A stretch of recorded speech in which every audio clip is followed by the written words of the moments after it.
Hello everyone, I'm your driving instructor, and today we're going to work on an important driving skill, crossing intersections safely.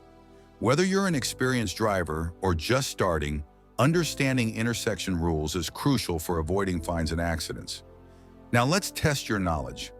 Imagine you're driving on a two-way road and approaching an intersection. The traffic light in front of you is green, meaning you can proceed.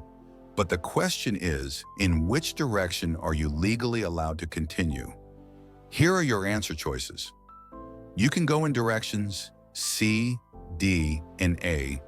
You can only go in directions C and D. You can go in all directions. Take a moment to think about it. Pause the video and write your answer in the comments below.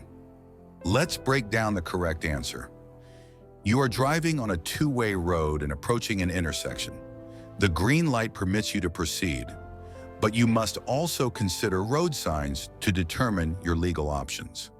Looking to your left, you'll see a one-way traffic sign indicating that vehicles can only travel in one direction on that street.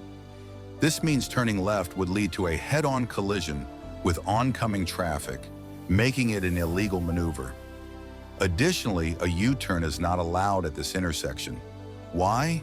Because the traffic light lacks a dedicated green arrow section that would permit such a turn.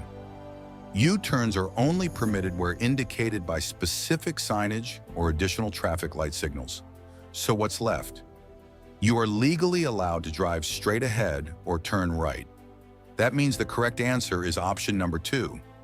You can continue in directions C and D only. Congratulations to everyone who got it right. If you answered incorrectly, don't worry. Learning from mistakes is part of becoming a better driver. Understanding intersection rules is essential to safe driving.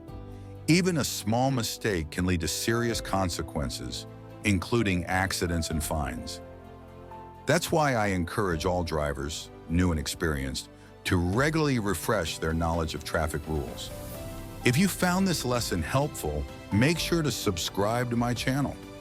That way you'll always stay informed and avoid unnecessary trouble on the road. Let's drive responsibly and keep our roads safe.